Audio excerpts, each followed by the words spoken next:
that I had the honor to represent a lot of Canadians of origin in China for 27 years in our parliament. And the government of China accuses David Matas, that's David on the left, they accuse David Matas and I of being enemies of China.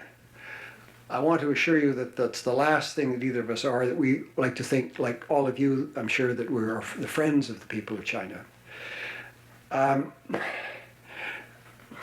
Anyway, these are the two books. One is called Bloody Harvest, that came out in 2009, that the two of us wrote. And I should probably tell you a little bit about David Matas. He's the hardest working person I've ever known in my life. If he was up here tonight, he'd have his laptop up and he'd be working on his laptop while I was talking, certainly. And he works 24/7. He's been a lawyer for 35 years, and he just never stops on human rights, refugee law, and that sort of thing. He's an amazing human being.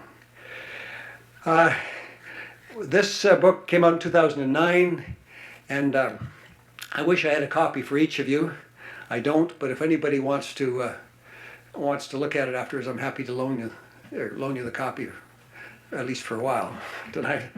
And this book came out last year, 2012. No, 2010 actually. I'm behind the times. And it's an update. It's written by a number of people who are knowledgeable about this subject, and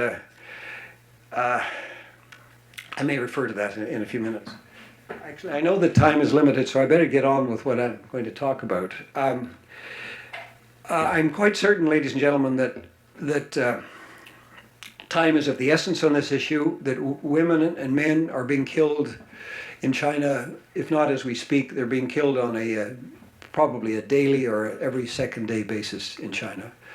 And the way the system works is that if one of you, and I hope that would never happen, but if somebody in Stockholm needs a new liver, for example, they, well, let me not say Stockholm, let me say Canada. Let's say Ottawa, Canada, where I'm from.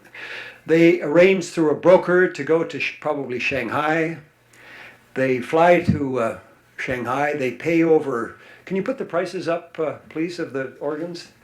Yeah, those are the prices of the organs as of websites some time ago. You can see what they cost. Say for a liver is 130,000 US.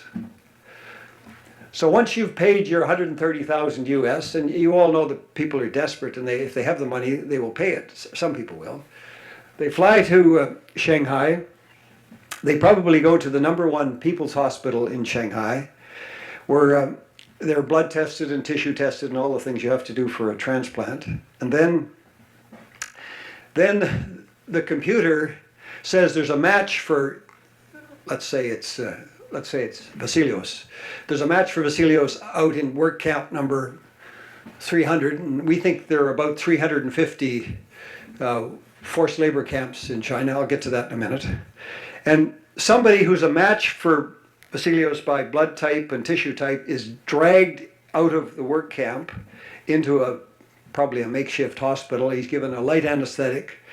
All of his organs are taken out. His body is then, the body of the victim, the donor, is then burned, and the organs are flown to Shanghai in a People's Liberation plane for a fee. They make lots of money out of this. And he gets the new liver, and he's probably told that he's getting the liver of a convicted murderer who's going to be executed anyway. He doesn't need the organ, so really it's okay. What they don't tell you is that in these work camps, the only people who are examined about every 3 months by medical doctors are Falun Gong practitioners. And even the US government has estimated that about half the people in these work camps are Falun Gong practitioners. So there's a very good chance that the new liver he's getting is coming from a Falun Gong practitioner who's been convicted of nothing. I'll tell you about these work camps now then. They were set up by Mao in the 50s. They're modeled after the concentration camps of Hitler and the gulags of Stalin. They're somewhere in between the two. But you can be sent to one of these camps on the signature of a policeman. Can you imagine? No charge, no hearing, no appeal. A policeman walks up to you and says he wants you to go to a labor camp. He signs an order, and Bolette, you're off to a labor camp for up to 4 years. And when you get there, you work. We've been told this, by the way, by people who've managed to get out of these camps and get out of China. And David Matus and I have talked to people in probably about 15 countries who've told us about these camps. They are unimaginable. If you work about 16 hours a day, you get no pay, you get terrible food, you have 16 of you sleeping in a room, and you know what you're doing all day? You're making consumer products for the West.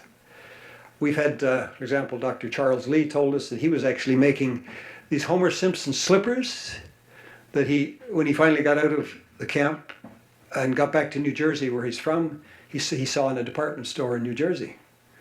They make Christmas decorations in these camps. Can you imagine? And you're saying to yourself, well, how do they get these goods from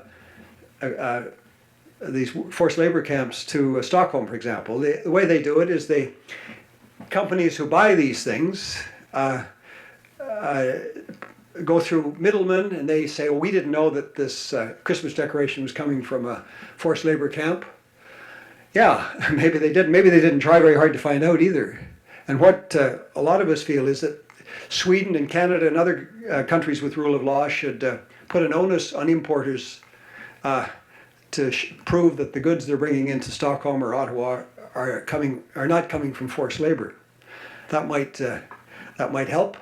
The U.S. has an agreement with China that there'll be no goods brought in by forced labor, but they don't enforce it, so it's a meaningless agreement.